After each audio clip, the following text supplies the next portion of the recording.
Hero பிருத்விராஜும் KR கோகுலும் Saudi அரேபியாவில் company வேலைக்கு போகிறதா ஏர்போர்ட் இமிக்ரேஷனில் சொல்லிட்டு வெயிட் பண்ணுறாங்க.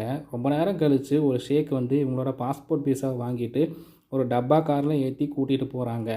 ரோடெல்லாம் தாண்டி பாலைவனத்தில் ஆடு ஒட்டகை மேய்க்கிற வேலை 2 பேருக்கும், அதுவும் வேறு வேறு இடத்துல. இந்த வேலைக்கு வரலன்னு கெஞ்சுறாரு பிருத்வி. ஆனால் இவங்களை கொத்தடிமை மாதிரி நடத்துகிறாங்க. ஆங்காங்கே ஃப்ளாஷ்பேக்கில் அமலாபால் கூட வாழ்ந்த வாழ்க்கையெல்லாம் வந்துட்டு போகுது. இப்படியே 3 வருஷம் போக தாடியெல்லாம் வளர்ந்து ஆளையும் அடையாளம் தெரியாமல் போயிடுறாரு. அந்த சமயத்தில் கேஆர் கோகுலை மீட் பண்ணுறாரு. அவர் கூட ஒரு ஆஃப்ரிக்கனும் இருக்கான். 3 பேரும் சேர்ந்து ஷேக் இடத்துல இருந்து தப்பிச்சு பாலைவனத்தில் நடையாக நடக்கிறாங்க. இந்த நடைப்பயணத்தில் 2 பேரும் செத்து போயிடுறாங்க. ஹீரோ மட்டும் ஒரு வழியாக ரோடு பக்கம் வராரு. அங்கே வர ஆட்கள் கிட்ட லிஃப்ட் கேட்டு சிட்டிக்கு வந்து சிட்டியில் இருக்கிற தமிழ் ஆட்கள் உதவியோட இந்தியாவுக்கு போகிற ஃப்ளைட் ஏறுறாரு. இது ஒரு உண்மை சம்பவத்தை பேஸ் பண்ணி எடுத்த மூவி. சப்ஸ்கிரைப் பண்ணுங்கள், லைக் பண்ணுங்கள். மீண்டும் சந்திப்போம். பாய்.